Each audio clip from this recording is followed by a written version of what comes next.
এই দেখেন আমি রান্না করতেছি, তো শুধু এই যে মানে হচ্ছে গরুর মাংস রান্না করবো, এই কারণে এই যে ব্যস্ত দিছি, এবং কি পাশাপাশি এখানে আদা বাটা রসুন বাটা অনেক কিছু আছে, এবং কি এই যে গরুর মাংস আলু এগুলো, ঠিক আছে।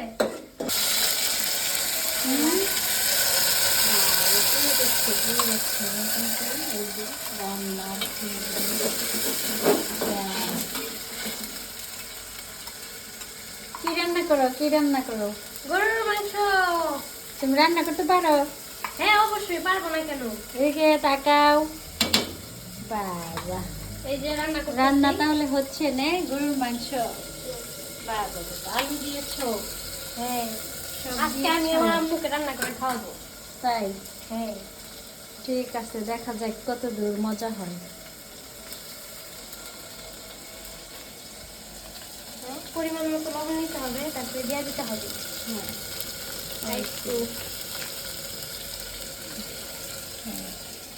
এটা কিন্তু নিজের আইডিয়া করে নেবেন যে কতটুকু দিলে ভালো হবে। এই যে মরিচের গুঁড়া, এটা হাত দিয়ে তো ঠিক হবে না, হাত জ্বলবে। এই যে এখানে আছে চামচ আছে, সবকিছু দিয়ে এই যে। দাও, সবকিছু। হ্যাঁ, আর এক চামচ। আর একটু এই যে পরিমাণ মতো কিন্তু পানি দিয়ে দিতে হবে। একটু পরিমাণ মতো পানি দিয়ে দিলাম। আম্মু কিন্তু দেখি আমাকে হেল্প করতেছে, ঠিক আছে? দেখি আজকে কিরকম রান্না করি আমি, তাই তো? হুম। দেখো অবশ্যই। দেখো ভালো করে দেখো,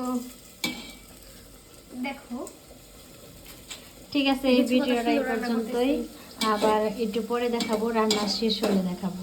হ্যাঁ, আল্লাহ হাফেজ।